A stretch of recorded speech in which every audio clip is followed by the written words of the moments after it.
Nací en San José, de Costa Rica, de un padre español y una madre costarricense. Papá había llegado unos años antes a Costa Rica, viniendo de un campo de concentración francés después de la Guerra Civil Española.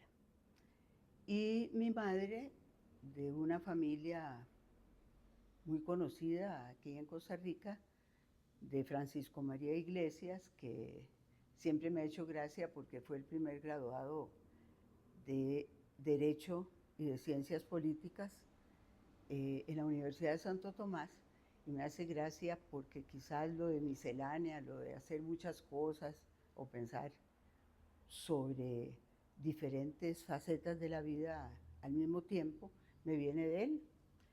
En el caso de mi padre, era aviador, llegó aquí en el 39 y yo nací en 1949, un poco después de la Revolución del 48, un 10 de abril.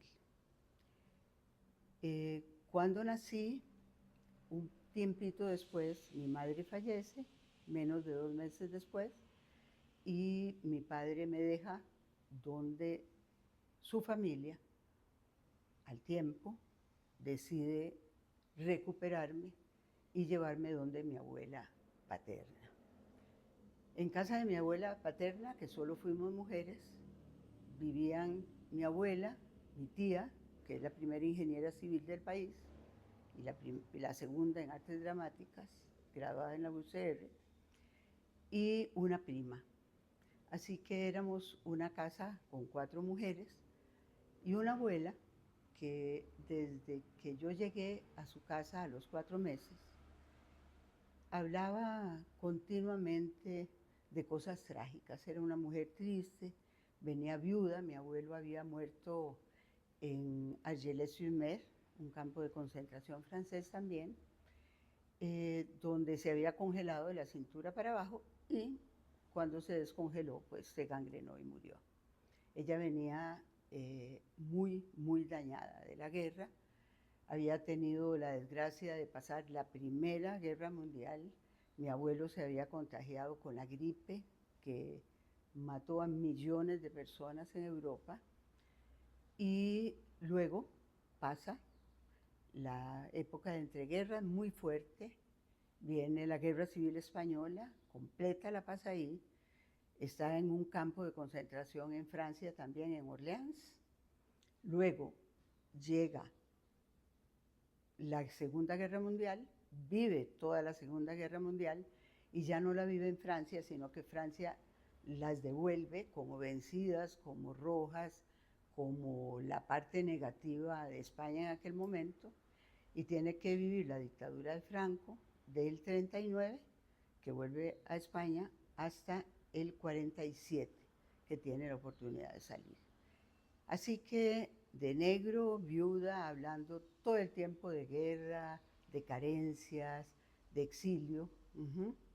Digamos que esa representa mi primera infancia, incluso ya la adolescencia hasta los 19 años.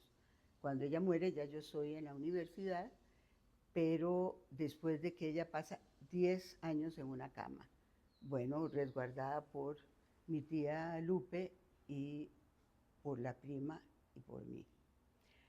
Ese tipo de infancia marca una forma de ver la vida, porque yo me considero una niña del exilio sin salir del país. ¿Por qué? Porque viví en una casa española donde se comía como en España, se hablaba de tú y se vivía como una reproducción de lo que se había vivido antes, ¿verdad? Eso me marca porque desde muy pequeñita tuve que compartir no solamente comidas diferentes y acentos diferentes y costumbres diferentes, sino incluso visiones de mundo distintas. Y yo tenía que comportarme de una manera en la escuela con mis compañeras y hablar de vos, y seguidamente en la casa pues hablar de tú, y comportarme de una manera relativamente distinta. Eso condiciona una historia de vida. Cuando ya tengo la edad de entrar a la escuela, me meten primero en una escuela de monjas, la María Inmaculada. Estoy allí en primer grado y seguidamente me pasan a la escuela Perú, ya una escuela pública frente al Parque Morazán. Y eso también va a hacer una diferencia, me permite contrastar entre una educación de religiosas con una educación particular, una maestra muy eficiente que venía de ser maestra de varones y la recontrataron ya pensionada para que fuera nuestra maestra. Con oportunidades maravillosas y también un poco tristes. Ella tenía un hijo síndrome de Down, Manuel, que fue siempre uno de nosotras en el sentido de que lo llevaban continuamente a la escuela. Eso ahí ya le enseña a uno también la diferencia entre las personas. Ya no solo diferencia entre los colegios, sino diferencia entre distintos tipos de seres humanos. Después de salir de sexto grado, entro al colegio de Sion, otra vez con maestras, pero con monjas, pero monjas distintas, monjas muy cercanas al judaísmo, con una forma distinta de ver la realidad a cuando estuve en primer grado. Hay cosas de la niñez que son muy importantes. Por ejemplo, siempre fui una persona buena estudiante, digamos, nunca me di cuenta si era muy viva o no, pero supongo que lo era. Lo que sí puedo recordar muy claramente es que fui siempre rebelde, toda la vida. Siempre tuve que marcar una diferencia en las notas o en los comportamientos. Era buena contadora y como un rasgo particular aprendí a leer como a los 3 años más o menos. Y algo que ahora me extraña, pero que nunca me había parecido tan significativo, aprendí sin ni una sola instrucción y sin que nadie supiera que estaba aprendiendo, porque preguntaba mucho y preguntaba todo lo que decían los periódicos, todo lo que decían los libros, hasta que un día, después de unir y unir y unir sílabas durante mucho tiempo y de manera muy, muy continua, un día abrí un libro y ya prácticamente podía leer. Eso para decir que siempre tuve como afición por la lectura y por la enseñanza. Digamos, a través de la vida, siempre la maestra, por una parte, y en el colegio también me pusieron a dar centros de matemática o clases a las compañeras que habían estado enfermas o qué sé yo. Entonces, esas dos condiciones como la lectura, digamos, la locura por la lectura y la locura por la enseñanza, las tuve desde que era muy pequeñita.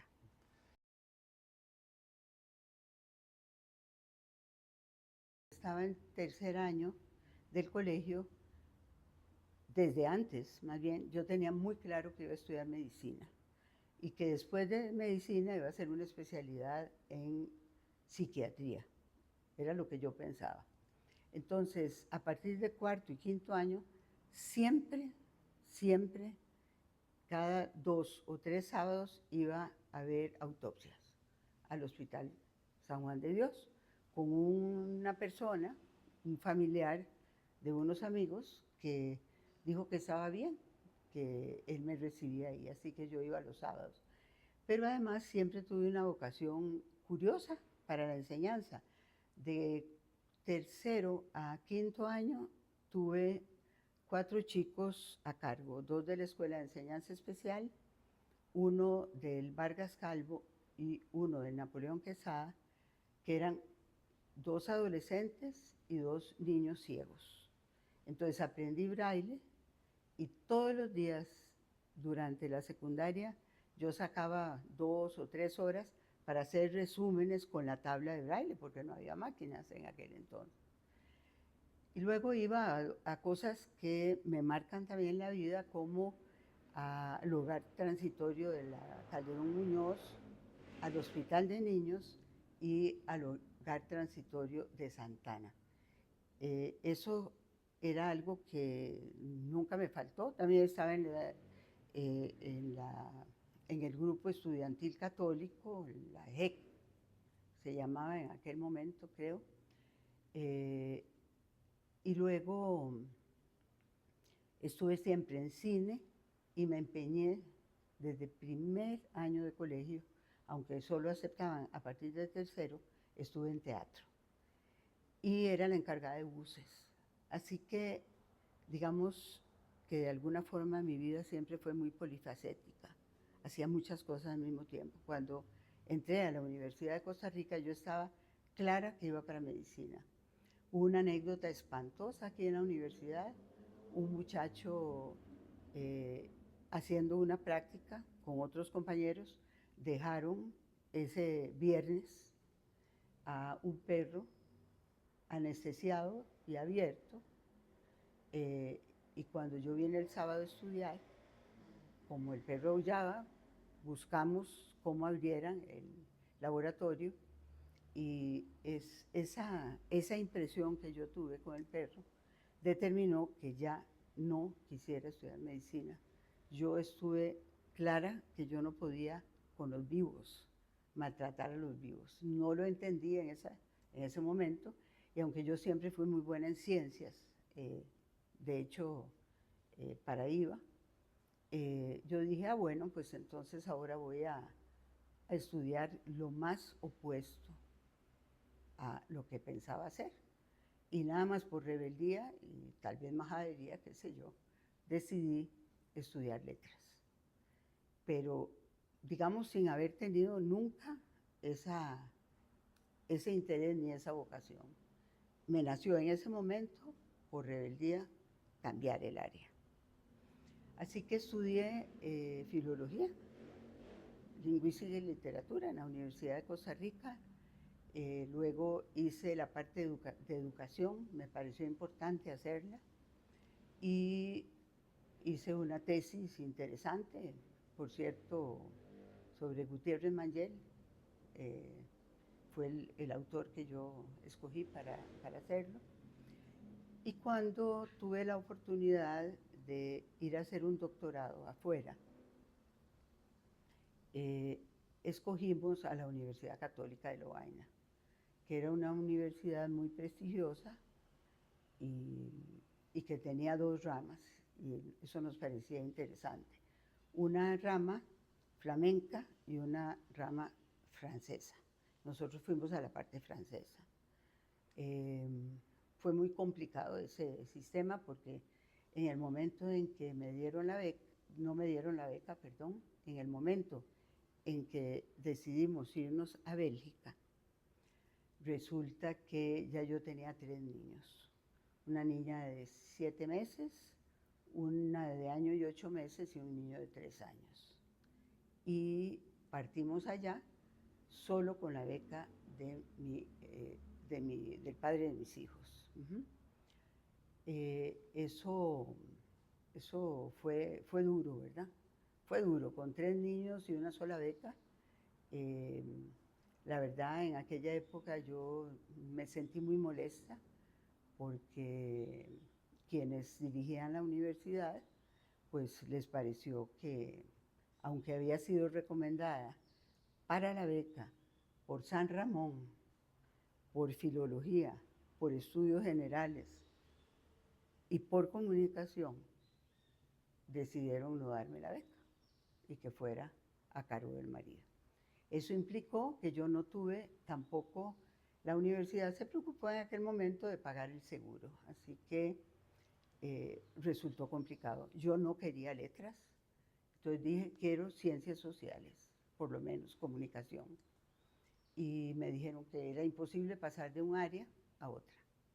Sin embargo, tuve que hacer como unos cursos de nivelación debido a mi rebeldía y a mi majadería. Al final lo aceptaron y saqué un doctorado académico muy fuerte. Era un doctorado de Estado en aquel momento y con especialidad en semiótica y con 3 niños. Y estuve muy enferma.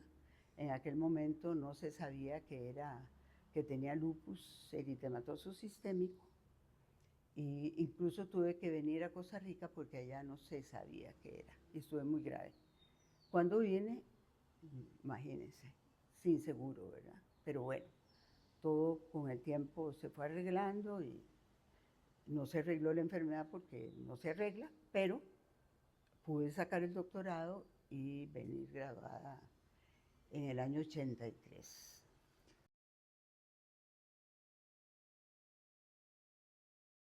De verdad que mi paso por la Universidad de Costa Rica no es mi primer trabajo. El primer trabajo que yo tengo es en la secundaria. Trabajé en el Liceo de Moravia y en el José Joaquín Vargas Calvo, aquí cerca.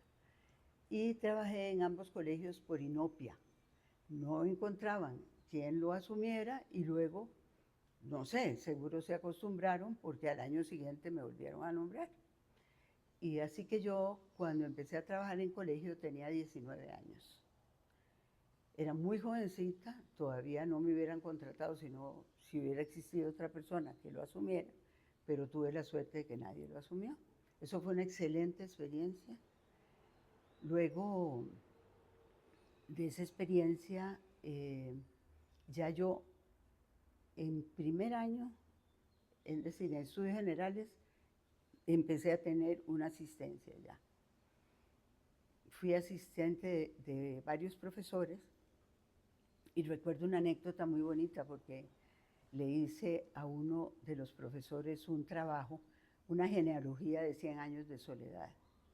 Y bueno, me pidieron que hablara de la pornografía en 100 años de soledad. Y bueno, yo después de estudiar la novela pensé que no era pornográfica para nada, que era erótica o hedonista, ¿verdad? Y me armé una conferencia y todo el trabajo que había hecho. Recuerdo que repetí en 18 grupos distintos la conferencia, porque me iba invitando un profesor a sus 3 grupos, otro. Bueno, entonces, muy jovencita me incorporé de lleno ya a la universidad y de ahí nunca tuve otro trabajo, aunque realmente me ofrecieron la Dirección de Cultura del Ministerio, me ofrecieron el Ministerio de Cultura, el Ministerio de Educación, me ofrecieron trabajar con la UNICEF, hice un par de trabajos en vacaciones para ellos, me ofrecieron trabajar en la Universidad de La Paz, pedí el mes de vacaciones y di unos cursos intensivos en la Universidad de La Paz. Hice un trabajo grande también con la ONU, pero siempre lo hice en el marco de la Universidad de Costa Rica. Trabajé muchísimo con las otras universidades, casi desde el principio, desde que se fundó CONARE, yo siempre tuve la visión o la creencia de que las universidades públicas debían de trabajar proyectos grandes en conjunto. Así que es una de las cosas de las que me enorgullezco y que tiene que ver mucho luego con el posgrado. Mi trabajo en el posgrado también va a unirse y a amarrarse a no solo ya a las universidades públicas costarricenses, sino a las universidades centroamericanas y a grandes proyectos, sobre todo con Europa, ¿verdad? Y América Latina.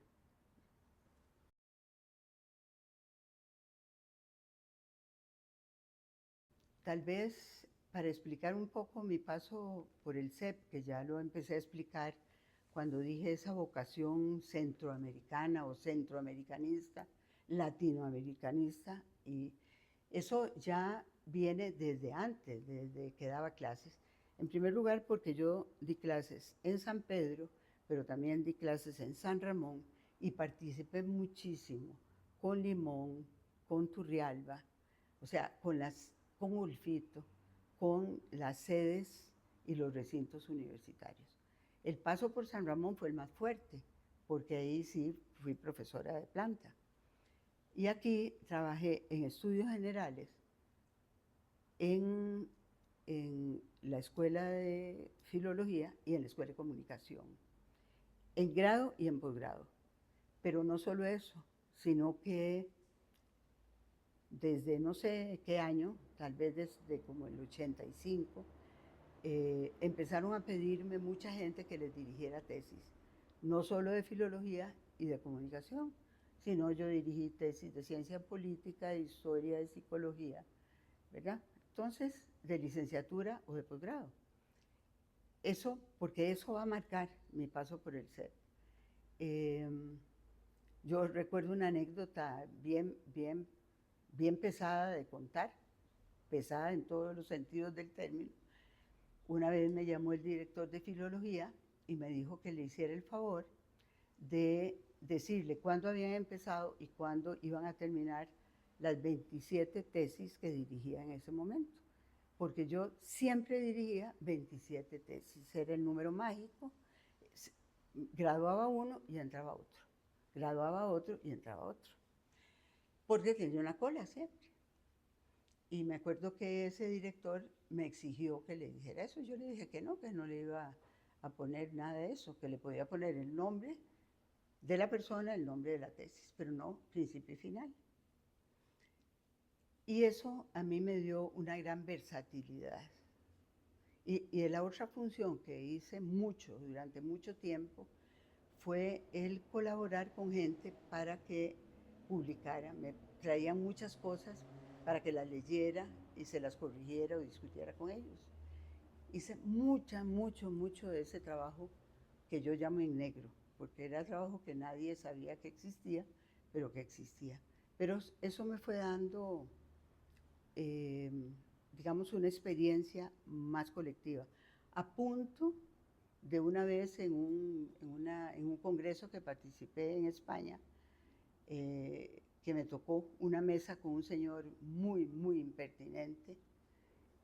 No quise que me presentaran, nada más diciendo, es de la Universidad de Costa Rica, del área de letras, nada más. Y él después estaba muy intrigado, después de la conferencia. Entonces vino una muchacha a preguntarme que qué le podía decir, que qué consideraba que era yo. Y le dije, decirle que soy miscelánea. Y esa fue la respuesta. Y él nunca tuvo otra respuesta que esa. Y es que, aunque tal vez no sea la palabra apropiada, eso es lo que he sido yo toda mi vida. No sé profundamente de nada hasta digamos, el analizar la pata de una araña, pero sé de muchas cosas. De hecho, escribí una columna en La Nación que se llamaba Cartas a María, donde me preguntaban cualquier cosa de cualquier tema. Y eso me dio también una visión muy interesante del mundo. Y tuve otra columna, otros 7 años, esa la tuve 7 años, todas las semanas, tuve otra columna en el periódico Extra, muy interesante también, que me dio una apertura enorme. Así que ya cuando yo llegué al CEP, tenía como una visión general de las cosas, lo cual me facilitó el asumir un puesto donde yo iba a tener que verme con todas las áreas del conocimiento prácticamente. Ahora, el CEP fue para mí importantísimo por muchas razones. Una, porque siempre me gustó la noción de sistema. Y cuando yo empecé a ir a las otras universidades, y ya yo conocía a las costarricenses por CONARE, cuando empecé a ir a las otras universidades, unas con sistemas diferentes, pero casi todas con escuelas que tenían posgrados. Y bueno, me parece maravilloso. Desde que llegué, los compañeros de las otras universidades centroamericanas empezaron a proponerme que me quedara o que fuera un tiempo a sus países a tratar de construir un sistema. Y yo les decía, no puede ser un sistema a lo Costa Rica, porque cada país, cada región, cada cultura tiene una lógica y no pueden ser sistemas semejantes.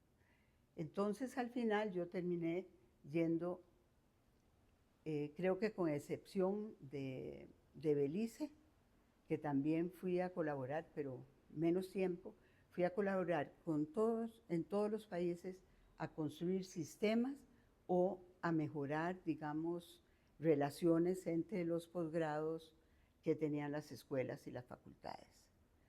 Eso me ayudó muchísimo para la gestión del CEP en Costa Rica. Ese es un punto que yo creo que fue fundamental para mí, fundamental. Digamos, unido a eso, es el haber entendido que un sistema no es solamente sistema porque relaciona a todos los posgrados entre sí, sino que es sistema más allá de eso. Tiene que relacionar a las facultades y escuelas con el sistema.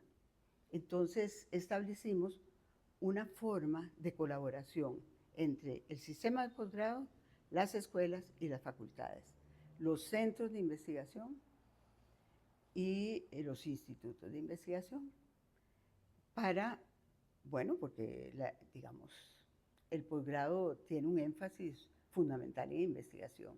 Así que establecimos muchos vasos comunicantes y eso favoreció. Por ejemplo, comprábamos software que servían no solamente para posgrado, sino para grado, y lo compartíamos.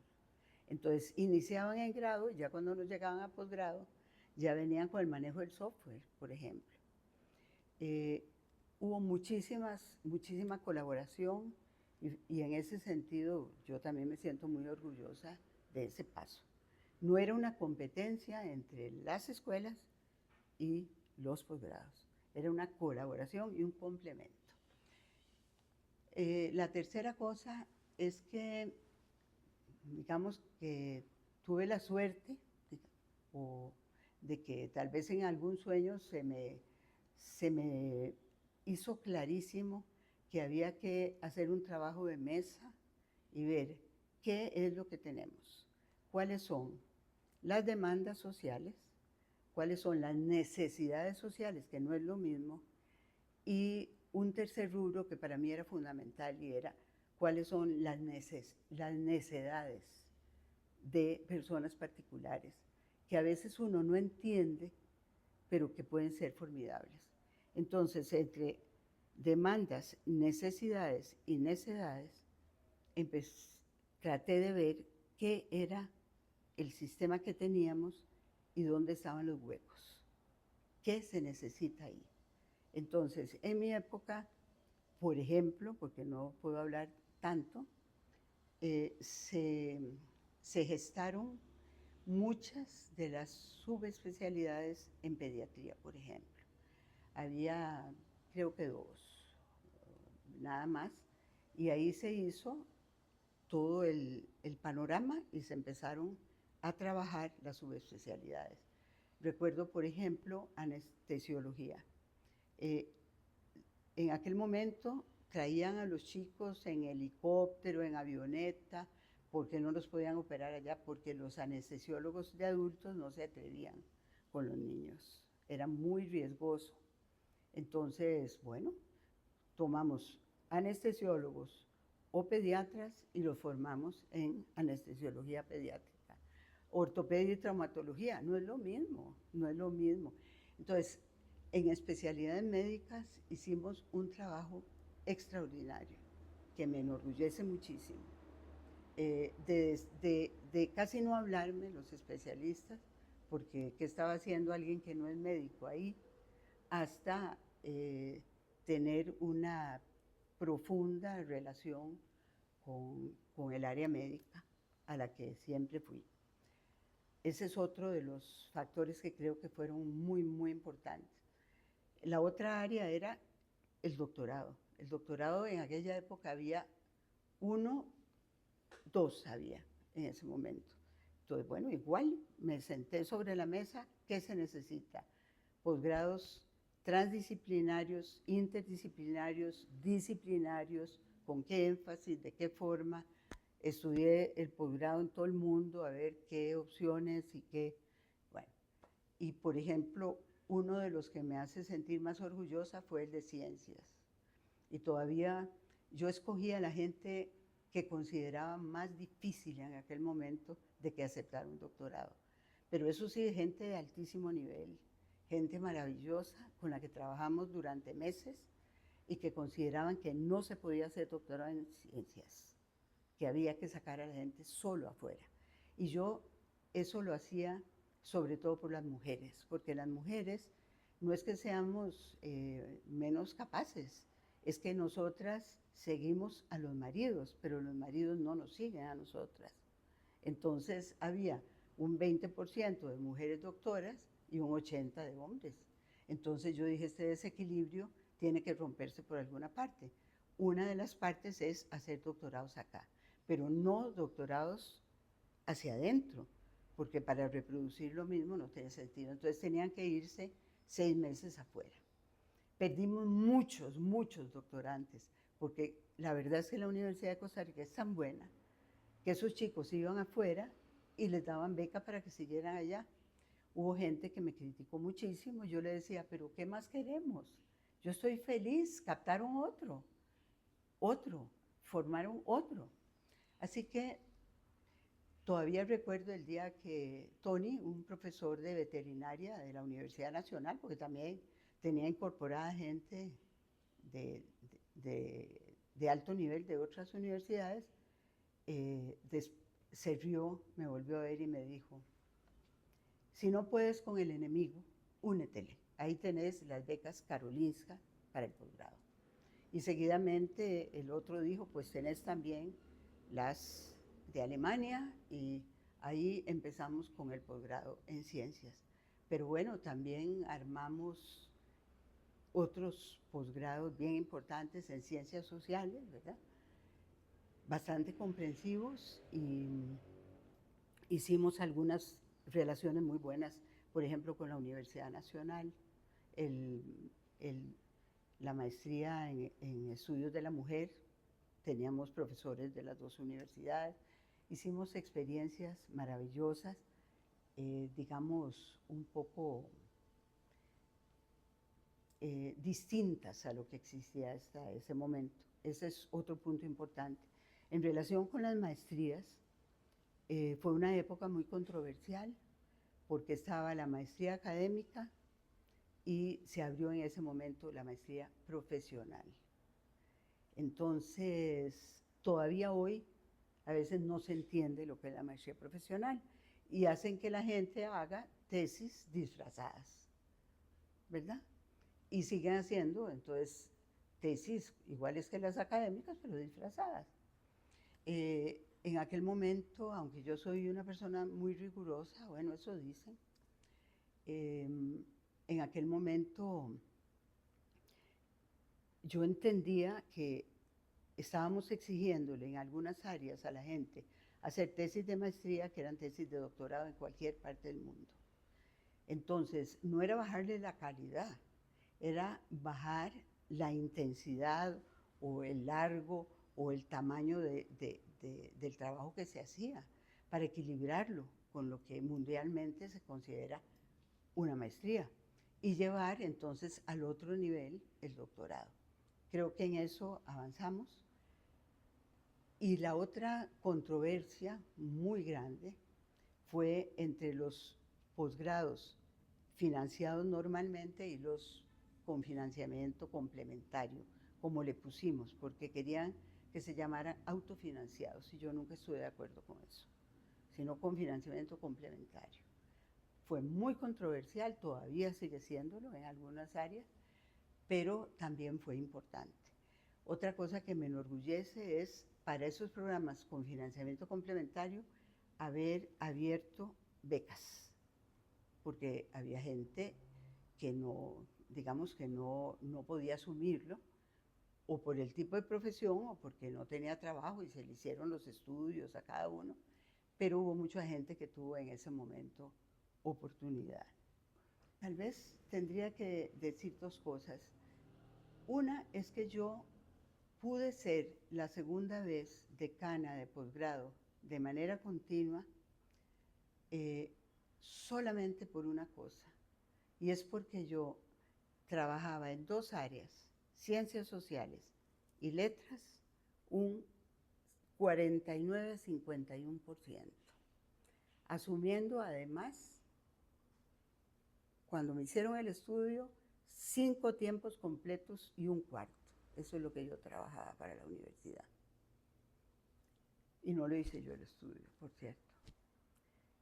Eso es importante entenderlo, porque siempre hay que variar el área en el posgrado. Pero como yo tenía 50 y 50, entonces una vez estuve por ciencias sociales y otra por letras. ¿Cuál es, digamos, cuál es el legado más importante que yo, no al posgrado, a cualquier cosa? Uno,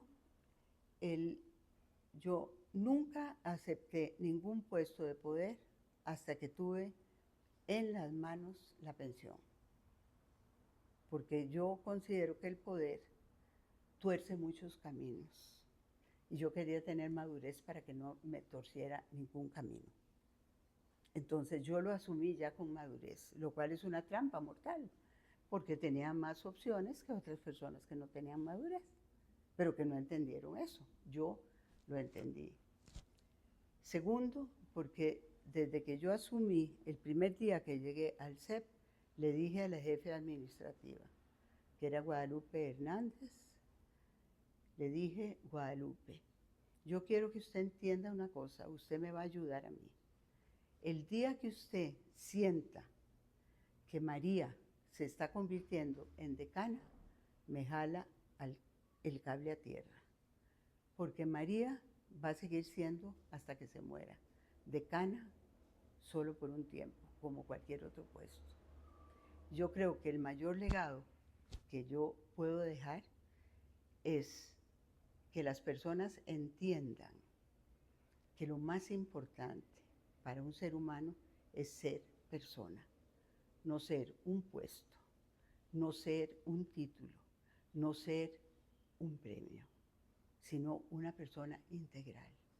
Si uno logra que la gente que venga a la Universidad de Costa Rica y que haga un posgrado consiga ser una persona empática, afable, cariñosa, humana y a la vez seria y qué sé yo, y que aporte, ¿verdad? Pues lo logró todo. Y muchísimas gracias. Muchísimas gracias por ayudarnos con este proyecto. Bueno, ojalá que no la haya hecho muy despatarrada. No.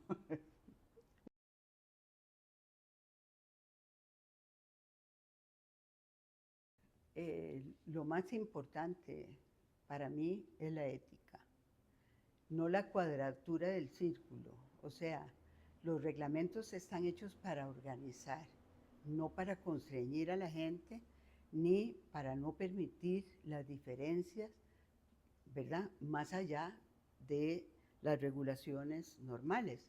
Incluso yo creo que todo reglamento debe tener un portillo para que en casos de emergencia uno pueda hacer cosas maravillosas a partir de la diferencia. Así que, pero sí creo que lo más importante es tener una ética y curiosamente también tener una estética, o sea, que no están peleadas entre sí, ¿verdad? Ahora hay premisas que yo he, digamos, sustentado toda la vida y que han guiado mi forma de enseñar y de ver el mundo. Una, la competencia ahora que terminé un libro, ahora lo que hago es literatura, entonces terminé un libro que se llama Los rehenes de la sombra del monstruo, y al final, cuando la sombra y el niño se juntan de nuevo, hay 3 cosas que ellos van a secuestrar para que el mundo mejore. La primera es la competencia, la segunda es la violencia y la tercera es la corrupción. Como verás, esos 3 elementos son detestables para mí, pero el más detestable de todos es la competencia. Si uno es competente, o sea, hace las cosas bien, es competitivo y no necesita competir. Y es la competencia lo que está desgarrando las familias,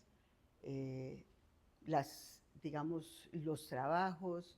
O sea, eso es un desastre para mí. Así que yo creo en la colaboración y en el complemento y no en la competencia. Ese es el primer eje que guía mi vida.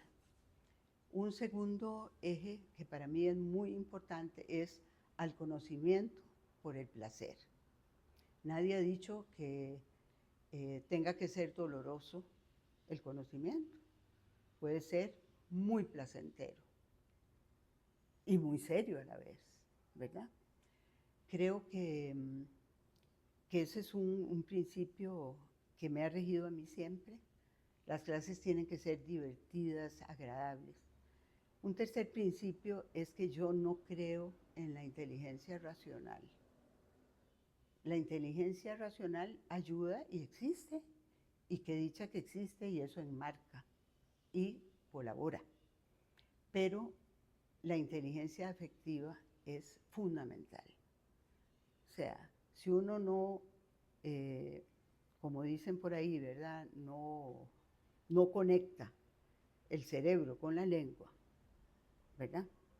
Hablando de la palabra, qué sé yo, pero hay que conectar esas inteligencias, porque si no, no se avanza. La otra premisa es que si uno, digamos, mis 3 valores que un chico de un colegio de Avangares, un colegio internacional, descubrió en mis obras literarias, es que todas están atravesadas por 3 valores: el afecto, la solidaridad y la esperanza.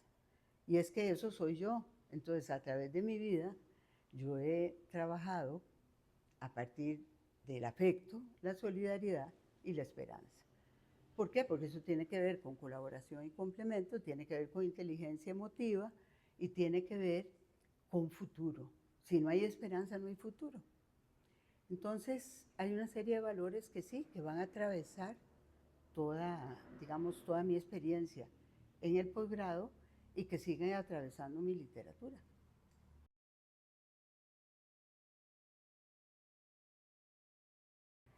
Por supuesto que yo he tenido eh,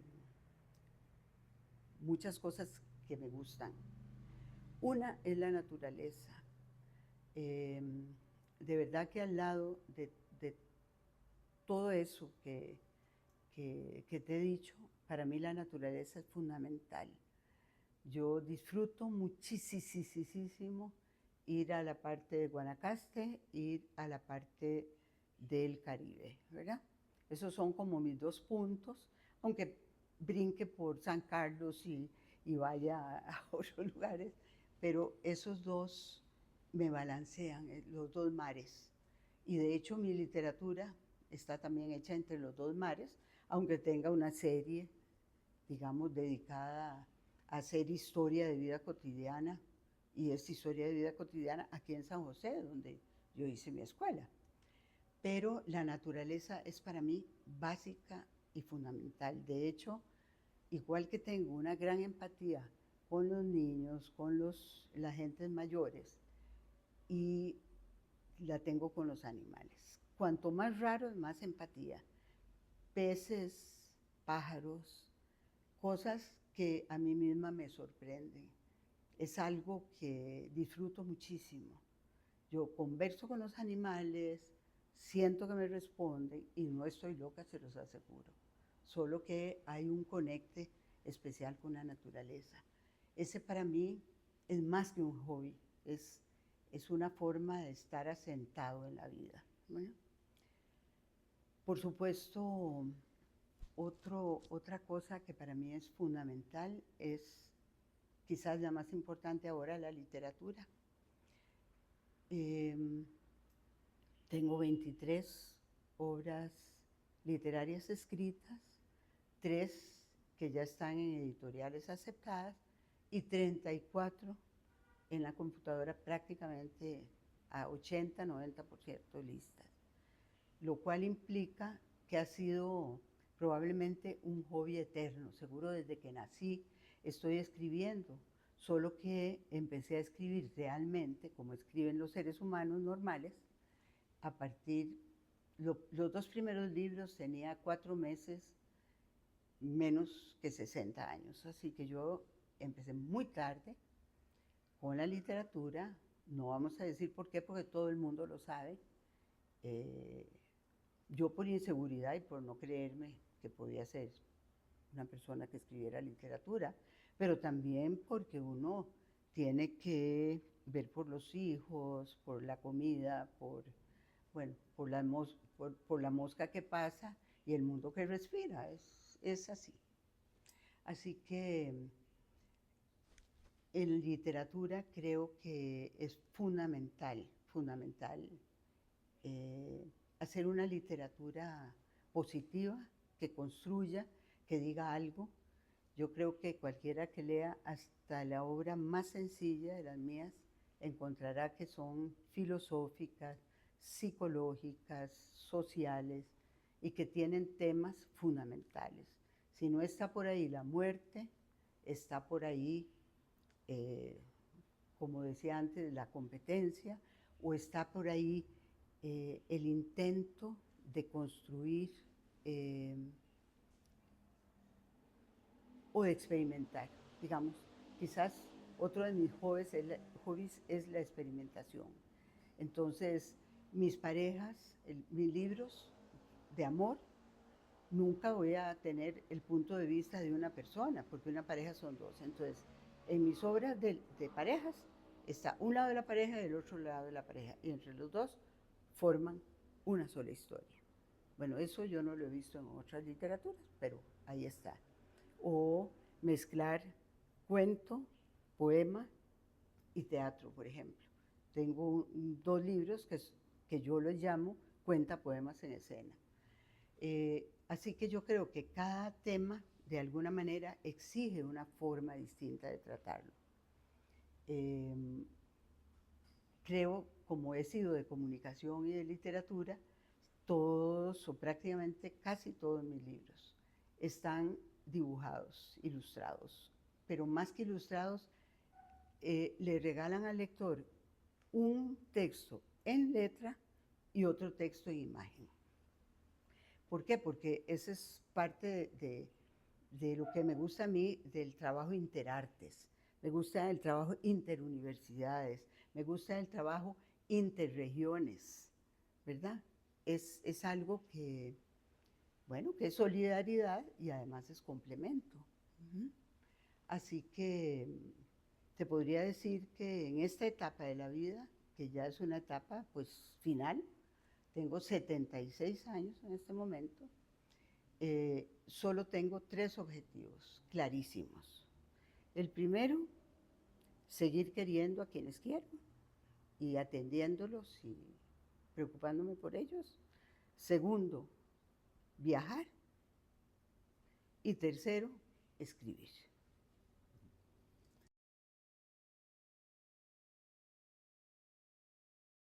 El mensaje sería parecido a algo que hemos estado hablando.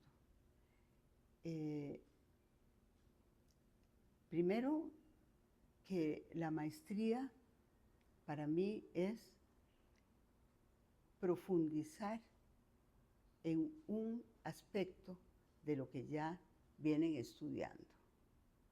En cambio, el doctorado es abrir ampliamente el horizonte para entender lo macro. Si eso no se logra, entonces hay que hacer algo. No importa lo que uno estudie en un doctorado, tiene que alcanzar una visión más amplia, más comprensiva que la que tenía antes. En cambio, las maestrías están dirigidas sobre todo a profundizar en ciertos conocimientos. La otra mensaje es que recuerden que la competencia no lleva a ninguna parte, que complementen y colaboren entre ellos, que la vida no es un número, no es un premio, no es, qué sé yo, un homenaje, no. La vida es un intento, sobre todo estando en una universidad pública como la Universidad de Costa Rica, un intento de colaborar para que las personas vivan mejor. Porque cada ser humano tiene una sola vida y la gran mayoría de los seres humanos que viven en el planeta no tienen oportunidades. El posgrado tiene que ser un espacio para que aquellos que lo asuman sean capaces de abrir nuevas oportunidades para las mayorías. Eso es lo que yo diría.